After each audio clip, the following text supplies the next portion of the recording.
দয়া করে ভিডিওটা শেয়ার চাই।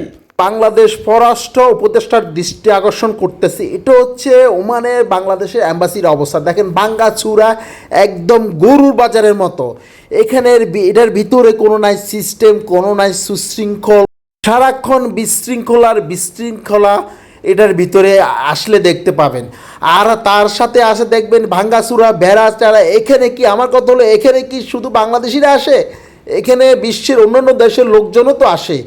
এটা থেকে আমাদের সুনাম হচ্ছে না, সুনাম ক্ষুণ্ণ হচ্ছে।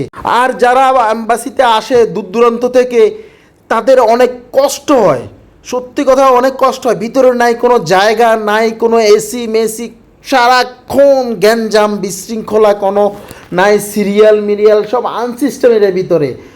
যারা এখানে কর্মরত আছে তারা এখানে বসে বসে কি করে? আমার কথা হলো, তারা বসে বসে কি করে? তারা কি এইসব দেখে না? তারা বাংলাদেশ সরকারের কাছে প্রবাসীদের একটা দাবি, এখানে যারা এই অকর্মা আছে তাদেরকে সরিয়ে নতুন করে জনবল এখানে বাড়ানো হোক, এবং আগের থেকে আরও বেশি করে জনবল দেওয়া হোক, যাতে করে এইসব বিশৃঙ্খলা আমরা প্রবাসীরা সহ্য করতে না হয়।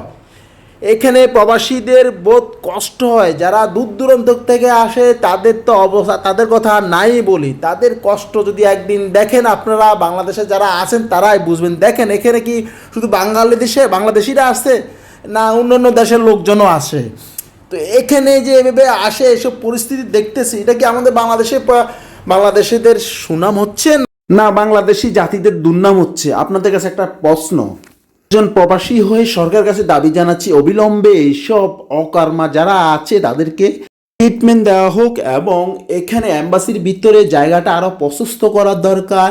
এই কামনাই করি আমরা, যাতে এইসব নোংরা পরিস্থিতিতে না পড়ে, নোংরা পরিস্থিতি না দেখি।